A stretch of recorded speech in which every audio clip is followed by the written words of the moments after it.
infección es muy frecuente por complicaciones de enfermedades crónicas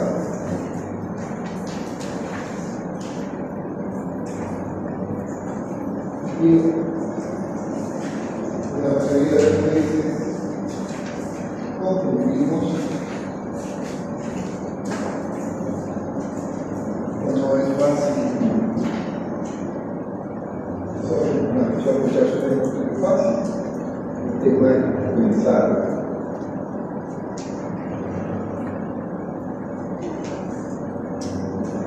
Bronquiectasia. La bronquiectasia, como su nombre dice, está relacionado con bronquios. Y el término bronquiectasia se lo da debido a que los bronquios presentan anormalidades en su estructura. Debido a estas alteraciones crónicas, inflamatorias, y como respuesta altera la estructura o arquitectura anatómica, especialmente en la pared muscular, y abarca de la cuarta a la novena generación. Cuando nos referimos a generación, nos estamos refiriendo a las divisiones cerebrales. Cuando hacíamos un repaso de la anatomía, tenemos tráquea, bronquios, un par de derecho izquierdo, y de ahí se van ramificaciones. De las 17 comienza lo que es el intercambio de gaseosos. Entonces, esto ya desde arriba, de la cuarta generación de etapa, comienza a presentar esa alteración en la estructura. Hay una clasificación que está en 50, que es la clasificación del Rey. En la mayoría de los libros se la sigue tomando en cuenta. Y básicamente, este señor la clasifica de acuerdo a la forma anatómica.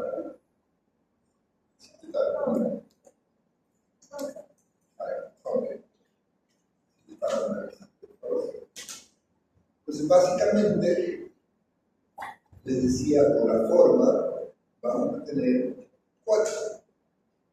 La normal, luego tenemos la normal, que va a ser la forma cilíndrica, un cilíndrico, luego tenemos la circular y luego tenemos la mariposa. Rey. ¿No? Esta es una clasificación macroscópica. ¿Sí? No es una clasificación anatomopatológica, sino es una clasificación de la estructura como la vemos. Y en base a esta clasificación agregamos un aspecto más, que es la TK. ¿Qué es la TK? Esa es una abreviación que encuentran en muchos de los libros de origines de tomografía computarizada. Entonces van a encontrar, deben poner tomográficamente, van a encontrar en la abreviación TK. Entonces, en base a esa característica, agregamos esto en una analogía, en una estructura. Entonces, cuando es cilíndrica, es característico que es uniforme, no da de imagen, como si fueran preferidas. En la mariposa, ya son irregulares, tienen estrechamiento en una de sus partes y lo relacionamos con la puerta del rosario. Ya te lo anuncié como eso que es un rosario. Todos lo conocemos, ¿no?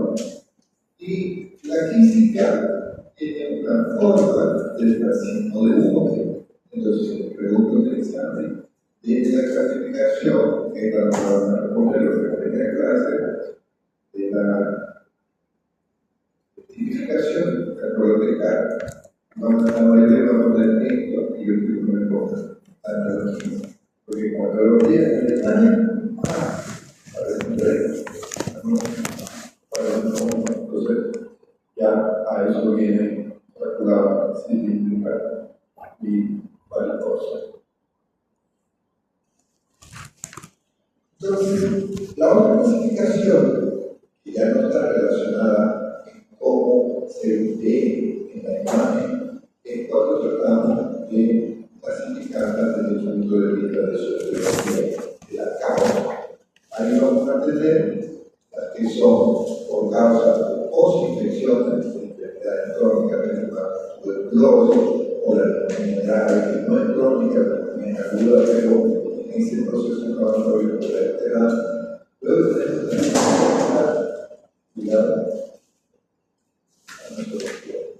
la congénita, y ahí vamos a tomar en cuenta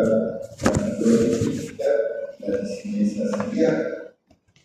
Vamos a tener la inmunodeficiencia, la más común, por el virus de SIDA, y luego por otra causa de infecciones que contienen una etiología específica de este tipo de virus.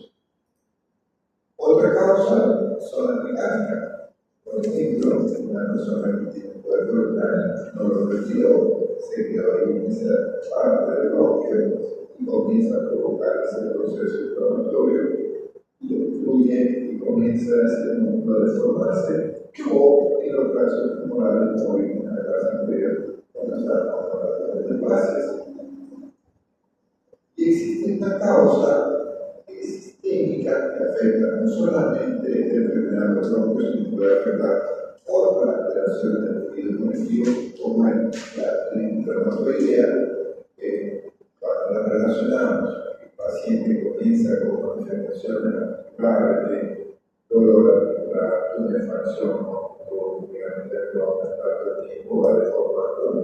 De pronto ese paciente está tosiendo, fíjense, que está infectando, entonces puede pensar que se trata de una eficacia de causa oncológica del tipo del tejido conectivo, y tratando con el líquido hacia tratar de bloquear el proceso inflamatorio celular. Story lo reconocemos, cuando estudiamos reumatología, lo vamos a reconocer, que se caracteriza de mucosa seca, ¿no? La saliva y presenta lesiones inflamatorias articulares, o sea, ahí se relacionamos con esta cuarta parte. Y hay una que en la cuarta parte de los casos es idiopática, así que no hay infecciones que se separan, no hay cuerpo extraño, no hay inflamatorios no hay clínicos, porque está pasando aún en la literatura no es fácil poder identificar la probabilidad en el futuro que para poder la parte de la medicina de identificar o individual tal vez pero hasta ahora es un porcentaje importante de un 25% que no sabemos exactamente de ¿cómo se provocan estos cambios en la estructura de la mucosa? Eso tratamos de comprender en la capacidad. Es decir, cómo inicia este proceso inflamatorio y esos cambios vamos a ver que si relacionamos por el momento con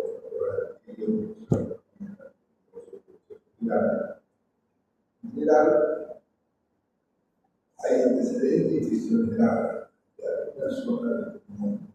Yo sí, eso como lo detectamos por la anamnesis, que se ha enfermado y que vamos a ver, puede ser, bueno, puede tener antecedentes de una enfermedad aguda, una neumonía grave, progresiva, o puede haber tenido una enfermedad crónica, como el caso de la tuberculosis pulmonar. Entonces, esta va a provocar estos cambios en la pared muscular y puede ser que nos vaya a un cuadro de infección.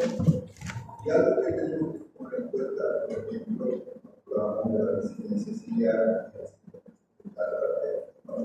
entonces, aquí hay un ciclo. Tomamos en cuenta que son de causas infecciosas, provoca inflamación, esta inflamación a nivel celular cambia a nivel de estructura, esto lleva a un tratamiento ciliar deficiente, y si se agrega un proceso infeccioso con la hígado linfófico, lleva van a alterar la función de la tasa, que esta nos lleva a abrir la matriz celular, principalmente en cosas que se hacen en círculo vicioso. Entonces, si nosotros comprendemos este gráfico, todo ese proceso, vamos a ver que se inicia con inflamación. ¿Cuál es la causa? ¿No? Esa inflamación provoca un daño muscular, pregunto interesante porque provoca daño muscular clásico por alteración de qué? De la tasa. Si daño de la tasa, que va a alterar esa forma para el muscular no puede sostener su estructura y comienza a provocar esa dilatación perdón. A partir de esa dilatación, para impedir el drenaje adecuado, no solamente por la alteración de la fibra que esto nos lleva a una imposibilidad de contraerse. Recuerden que la fibra muscular se contrae en el espasmo, por ejemplo, el alma, entonces el espasmo, la imposibilidad de que favorece la eliminación de esas sustancias que están generando los pozos. Entonces, eso no se puede evaluar a lo de secreciones y de que se separe. Eso nos lleva a la obstrucción del proceso dentario y nos lleva a la telestasia. ¿Por qué hay la telestasia? Esa pared alveolar no está recibiendo la cantidad de los nutrientes que son los que hacen que no distingue claras, entonces pierde su estructura y se comienza a abrir los sistemas. Entonces, si hay telestasia, no vamos a tener una la cantidad de nutrientes necesarios en esa zona. Segundo, esto va a llevar a aumento de la presión negativa de la pierna. No podemos tirar la cantidad suficiente y los cambios de diferentes presiones va a ser lo que va a llevar probablemente a esa dilatación del árbol abdominal. Fíjense en todo el proceso. ¿Cómo inicia el proceso? Con inflamación. Yo quiero ver no es que una bacteria invade la característica proteica de la planta, el propio organismo. Por eso es que algunas personas tienen un típico, tienen neumonía, etcétera, no desarrollan proteoplasia. Así que no es sinónimo de que vas a tener una enfermedad y vas a tener una complicación de la proteoplasia. Pero hay que considerarlo. Entonces, entendiendo este gráfico, va a ser más fácil de entender el proceso para poder iniciar una buena terapéutica. ¿Alguna pregunta hasta acá?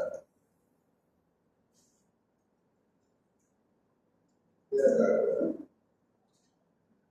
Queda claro que esta semana le voy a preguntar a ustedes que la duda que tengan, porque es un momento para tratar de aclarar. No, disculpen. Yes. En cuanto a acá, Santa Cruz se ha descubierto cuál es la causa principal que causa esta. Está lo mismo en la zona rural. Ya no hay una relación, ya sea por temperatura o por altura, en cualquier parte del mundo que hay definido el 75% de las causas relacionadas con procesos inflamatorios pueden ser tipo infeccioso o procesos inflamatorios pero hay un 25% no sabemos por qué se desarrolla. ¿Alguna otra pregunta? ¿Hay algún signo característico, doctor, que sea relacionado? Sí, específicamente no, porque si lo determinamos por la semana, solo como amanece, cuando tenemos un paciente tosedor con tanta secreción, entonces busquen la anamnesis que pertenece al comienzo de clase, o sé si es una bronquitis crónica o es una bronquitis. Por ejemplo, si es secundaria una neumonía y después me está desarrollando el tiempo de la respiración, ok, pero si es el otro paciente que es un poseedor crónico, entonces, ¿cómo diferencia? El poseedor crónico no tiene estas alteraciones, la bronquitis, las alteraciones que pueden ser generalizadas. En cambio, mi ley, porque no tenemos que diferenciar, se recuerda que operaciones de agricultura, no solo la pared comercial, tan importante, primero, entonces, oriente un poco es sospechar una mesis, examen físico para encontrar un uso para la pared comercial. Entonces, la única manera de poder reconocer de plata como hombre de medio, alguna otra pregunta.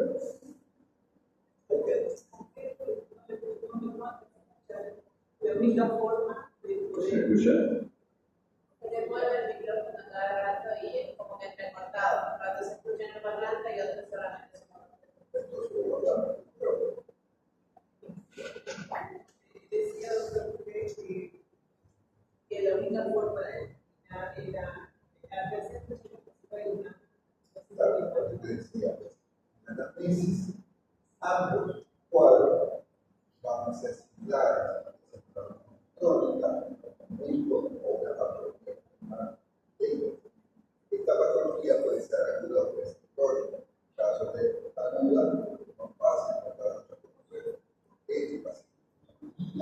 El conjunto mejora y comienza a tener dos sobreexploraciones, por los cuadros sobre infección. No es la violencia sexual, la demonía no sexual. No puedo escuchar esa patología.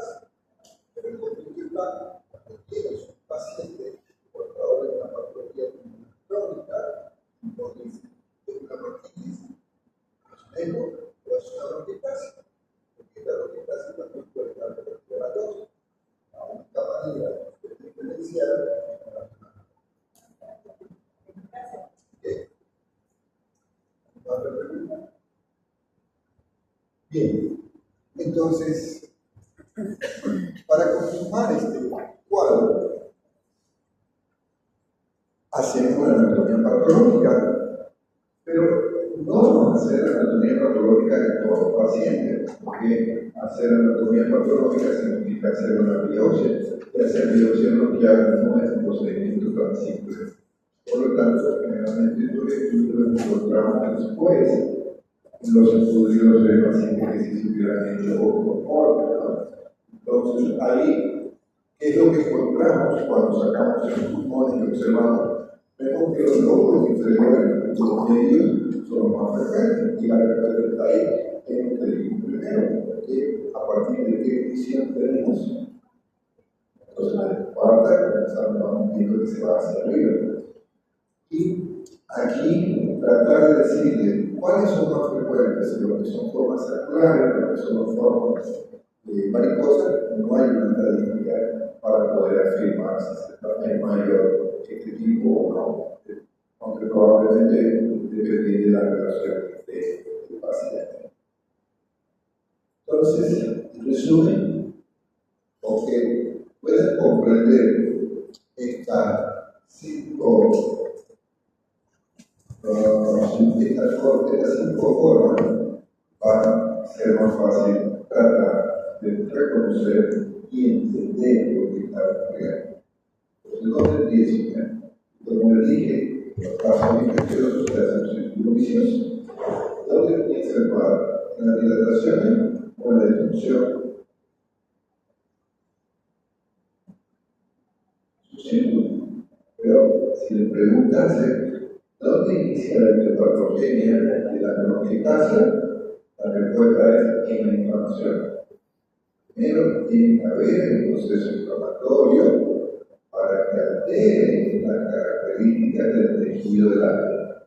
Entonces, esto provoca cierta destrucción, lo cual va a alterar la estructura, dando ciertas dilataciones que pueden ser difíciles. Y en estas dilataciones es donde se acumula el contenido mucoso de los bronquios, porque hay glándulas mucosas, y esto sirve a veces como medio de cultivo para que haya un proceso de sobreinfección.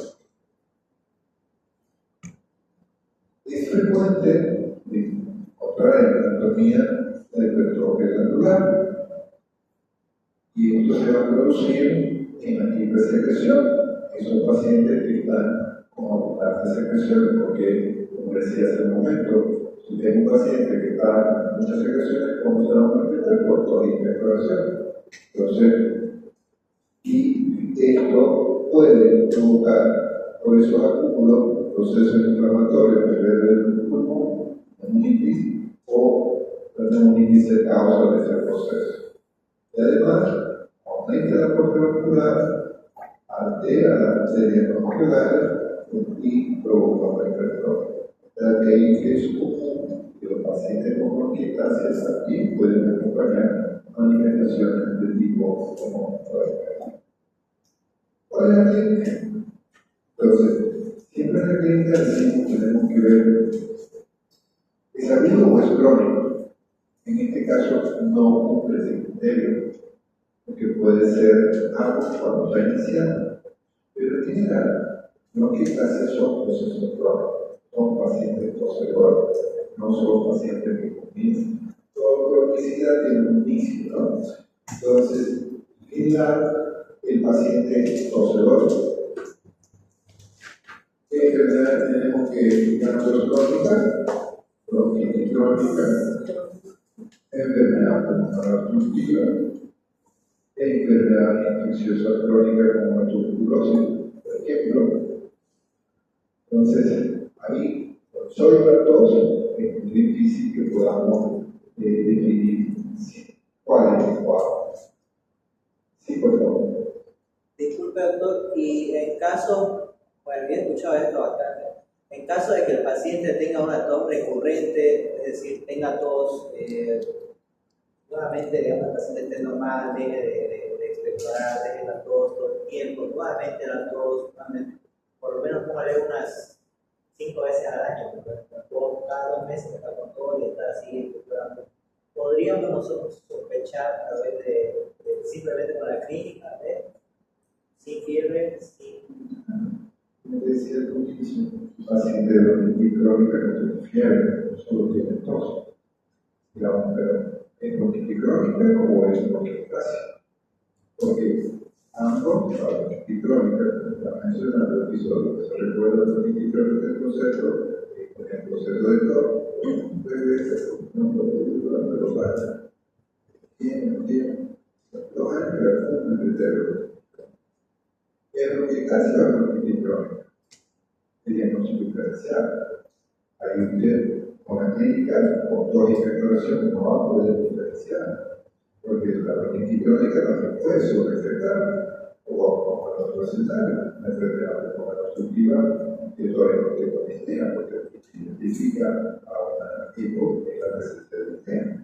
Entonces, difícil, solamente esto por el punto de vista clínico. No hay un argumento como poder decir que se trata de una bronquiectasia.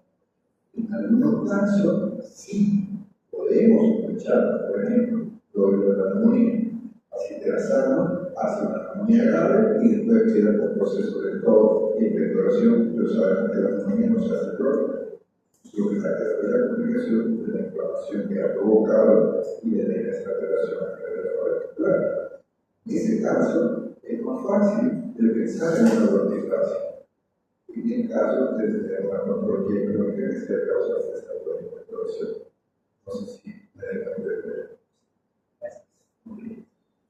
Entonces, estos pacientes tienen características de expectoración, pero no cruenta siempre, porque la hiperproducción de la glándula siempre va a estar, solamente que cuando ya hay el acúmulo o los cambios en esa estructura, esos sacos se quedan contenido mucoso y se sobreefecto. Entonces ahí vamos a tener pacientes que tienen tendencia a tener una expectoración turbulenta, como reconocemos por el color hipercolóricos, amarilla, rosa, canales, y además con manifestaciones de infecciones, que son enfermedades, cefalea, fiebre, nutriólogas, oxitocina, etc.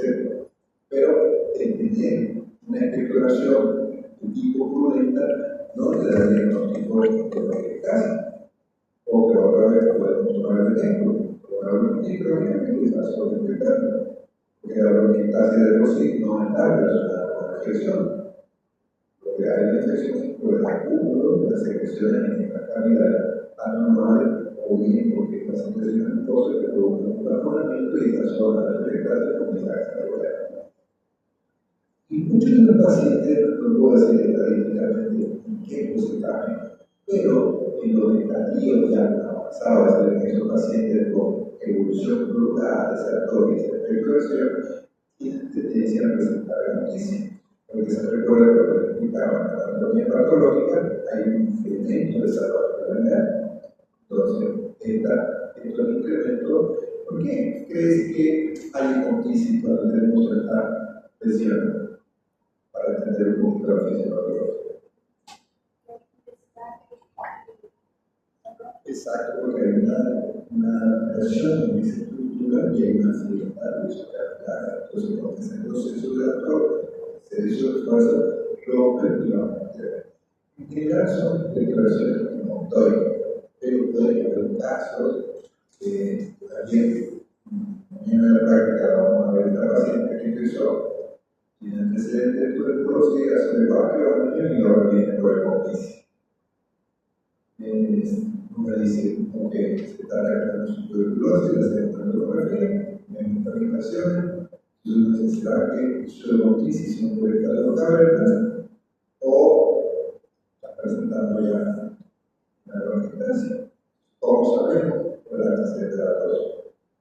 Si fuera una recuperación de la tuberculosis, le tener la suuración nocturna, la periodotoria, la característica de los especies. Entonces no siempre es fácil diferenciarlo cuando están sobre el cuadro. Y la disnea, ¿cuánto tenemos disnea? No es como una disnea bronquitácea. En el caso es una infección, no es una disnea por la bronquitácea, sino por la sobreinfección. Pero cuando el proceso inflamatorio es continuo y puede tener solo un segmento o puede tener varios segmentos, obviamente va cambiando la estructura de la cantidad de volumen que tiene que recibir a nivel de una línea. Y aquí estamos otra vez en diagnóstico diferencial si es un ECO, porque en el ECO, recuerden, la línea es progresiva. Pero todavía saben cómo diferencia una línea progresiva de una enfermedad pulmonar obstructiva crónica de una bronquitis. ¿Perdón? A través de la historia clínica se podría. No. A veces. Piensen, ambos son procesos. Primero, el que es fácil de pensar en el ECO, la bronquitis y la otra característica que te hace diferenciar. Entonces, cuando terminemos el cáncer, podemos analizar la cantidad. ¿Cómo diferenciamos una línea progresiva que sea de una bronquitis o que sea de una enfermedad pulmonar obstructiva? Entonces, todos los pacientes desarrollan procesos respiratorios recurrentes y hay pérdida de peso. ¿Por qué hay la pérdida de peso? Por el mismo proceso inflamatorio, ¿no? El paciente piensa que se está cansando o está gordo y más eso comienza a ver el proceso inflamatorio que le da anorexia. Al tener anorexia no tiene ganas de alimentarse, al no alimentarse apropiadamente, obviamente que va a perder peso. Y lo raro es por la sibilancia. No es muy común, pero puede darse. ¿En qué caso? Aquí las sibilancias no son por romper papo. Las sibilancias son por obstrucción. Porque imagínense, este es el bronquio y moco, vamos a imaginar que este es el moco viene y se queda ahí, atrapado, porque no hay, recuerden que el moco como sale por la fuerza de la expectoración y por las contracciones de la pared muscular. En esta zona que está alterada, su morfología o su forma ese bronquio, entonces ya no tiene esa capacidad de contracción. Entonces, la sibilancia no es porque se encuentra por la contracción como plasma, sino un moco que se ha quedado impreso y que obstruye la línea. Entonces, diferenciar químicamente, no tengo que imaginar, ¿no? Porque la sibilancia es amático, bronquítico, agudo, entonces, ya estoy sospechando. Porque ninguna de estas manifestaciones, si ustedes me preguntan, A ver, hagamos un ejercicio. ¿Quién tiene su día de medio? A ver, vamos a ver qué tanto me ha hecho caso de con la idea. Saque su teléfono. Van a tener